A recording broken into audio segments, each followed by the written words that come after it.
basically what we're learning today is one, a little bit of cocoon defense, right? You don't like being in the cocoon, jump to your feet and limp arm out. If your opponent has a good underhook, you shouldn't be able to limp out, right? My ability to limp out of their overhook has to do with the fact that they're not effectively controlling me with the underhook, right? Cocoon, I'm butterfly here, boom, overhook, underhook, head on the overhook side, right? And if you find yourself in somebody's cocoon, you can go, boom, jump up to your feet and limp arm out, right? Palm up, lead with the elbow, but understand that it's because they got a weak underhook that you're able to do that.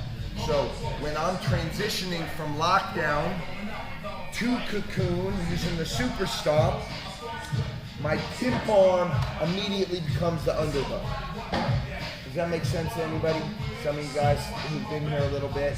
This isn't in the warm-up, but just so you understand, Shiv, can I borrow you?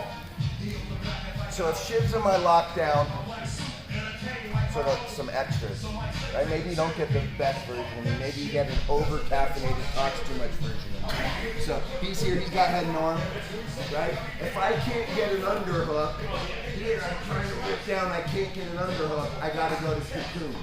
On the overhook, I put this pimp arm in, I go pre-stomp, here, stomp, I put my left butterfly hook in, I reinforce, that's my super stomp. Then I'm going to start to kick him over. As soon as this shin replaces this hand becomes my underhook. And now he shouldn't be able to limp arm out because I'm controlling it. But he jumps to his feet, he limp arms out, I immediately slide underneath into my X guard. Let's come back down for me. So from cocoon, he's on his knees, I'm overhooking, underhook. When he jumps to his feet, my left butterfly basically stays where it is, right? It just goes to his knee. I'm gonna spin on my butt, reaching underneath here, and then getting this all the way up onto my shoulder, and then I'm gonna put that right footing on the hip.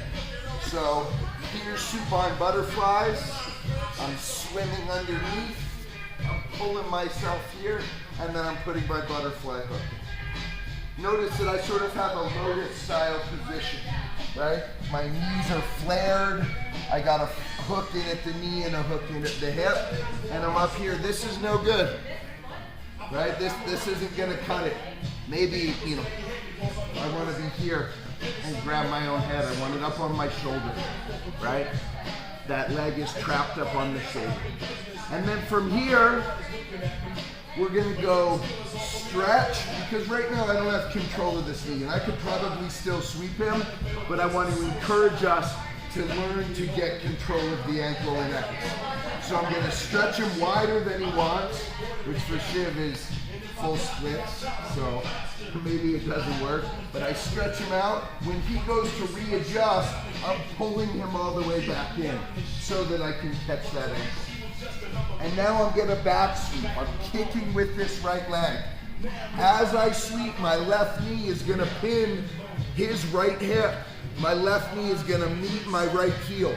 So I start to dump him back. He comes down, I'm coming up. Knee to that hip, elbow into the armpit, and I'm back here in the twister side control. Okay? A lot of that looks pretty wonky just because my control of my legs isn't where it should be yet, right? Where I'm having to kind of use my arms to put my legs in.